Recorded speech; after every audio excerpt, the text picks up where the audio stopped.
ہمیں حکم یہ تھا کہ ہم رسول اکرم صلی اللہ علیہ وسلم کی پیروی کریں، خوشی میں بھی غمی میں بھی۔ آپ صلی اللہ علیہ وسلم کسی کی وفات پر غم کیسے مناتے تھے ہم بھی ویسے منائیں، اور رسول اکرم صلی اللہ علیہ وسلم خوشی کیسے کرتے تھے، شادیاں کیسے کرتے تھے، ولیمہ کیسے کرتے تھے، بیٹیوں کی شادی کس طرح کرتے تھے، ہمیں ویسے کرنے کا حکم ہے۔ لیکن نہیں، ہم نے رسول اکرم صلی اللہ علیہ وسلم کے طریقے کو، سنت کو، ہدایت کو، تعلیم کو ہم نے پیٹھ کے پیچھے ڈال دیا ہے، اور دیکھا ہے ہمارے رشتہ دار کیسے کرتے ہیں۔ ہمارا بھائی اپنے بیٹے کی شادی پر کس طرح خرچ کرتا ہے، پوچھتے ہیں جناب بھائی نے اگر 10 دیگیں کی ہیں میں 15 کرواؤں گا، بھائی نے اگر 15 ڈشیں لگوائی ہیں میں 20 ڈشیں لگواؤں گا، اگر بیٹی کو میرے رشتہ دار نے فرج دیا ہے میں بھی ساتھ دوں گا، اپنے داماد کو کار دی ہے میں بھی دوں گا۔ اللہ کے بندے، ہمارا یہ طریقہ کار نہیں ہے۔ اسلام کا طریقہ کار یہ ہے کہ نکاح بالکل سادہ سا کرتے ہیں،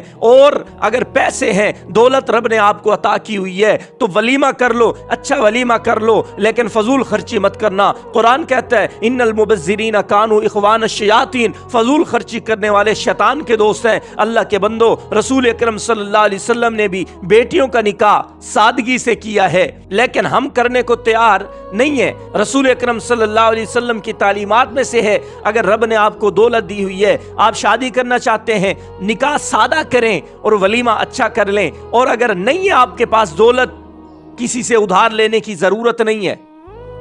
کسی سے ادھار لینے کی ضرورت، آپ نکاح سادہ کریں، ولیمہ سادہ کریں، جتنی توفیق ہے 2 بندوں کو بلا لیں، 10 بندوں کو بلا لیں، اٹھائیں۔ حضرت صفیہ رضی اللہ تعالیٰ عنہ سے آپ صلی اللہ علیہ وسلم کی شادی ہوتی ہے، آپ صلی اللہ علیہ وسلم نے صحابہ کو اعلان فرمایا من کان عندہ شیء فلیجیبہ، میاں تمہارے پاس جو کچھ گھر میں ہے وہ لے آنا، ہم کٹھے مل کے بیٹھ کے کھائیں گے، یہی مجھ محمد کا ولیمہ ہوگا۔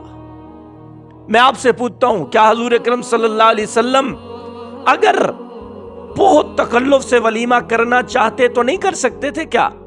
یاد رکھیں رسول اکرم صلی اللہ علیہ وسلم کی یہ جو غربت تھی یہ اختیاری تھی، وگرنہ کنز العمال کے اندر حدیث موجود ہے، حضرت عمر رضی اللہ تعالیٰ عنہ تشریف لاتے ہیں، حضور اکرم صلی اللہ علیہ وسلم ایک چٹائی پہ سو رہے ہیں، چٹائی کے نشان بھی جسم اقدس پہ ظاہر ہو رہے ہیں، حضرت عمر رونے لگے، عرض کیا یا رسول اللہ صلی اللہ علیہ وسلم، کیسر و کسریٰ کے بادشاہ کتنے عالی شان رہتے ہیں، کتنی دولت کے ساتھ کھیلتے ہیں، لیکن آپ کی حالت یہ ہے۔ حضور اکرم صلی اللہ علیہ وسلم نے فرمایا عمر یاد رکھ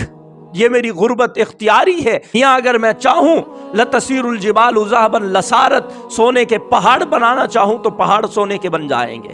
لیکن میری غربت اختیاری ہے، میں خود چاہتا ہوں کہ میں غریب بن کے رہوں، میں خود چاہتا ہوں میں مال دولت والا نہ رہوں۔ اللہ کے بندے، حضور اکرم صلی اللہ علیہ وسلم اتنی دولت ہونے کے باوجود اختیار میں تھا پہاڑ کو سونے کا بنا دیں، لیکن پھر بھی اپنا ولیمہ سادگی سے کر رہے ہیں۔ کیوں؟ ہمیں پیغام دیا، ہمیں تعلیم دی، ہمیں سکھلایا کہ اگر شادی کے وقت تمہارے پاس پیسے نہیں ہیں، کسی سے ادھار لینے کی ضرورت نہیں ہے، شادی بروزن سادگی سے شادی بھی ہو سکتی ہے یار۔ لیکن ہم نے کیا خرافات کر رکھے جس کی وجہ سے آج غریب کے لیے بیٹی کی شادی کرنا مشکل ہو گیا ہے، کیونکہ ہم خرافات کرتے ہیں، لوگ جن کے پاس دولت ہے وہ خرافات کرتے ہیں بیٹی کی شادیوں پہ، بیٹے کی شادیوں پہ،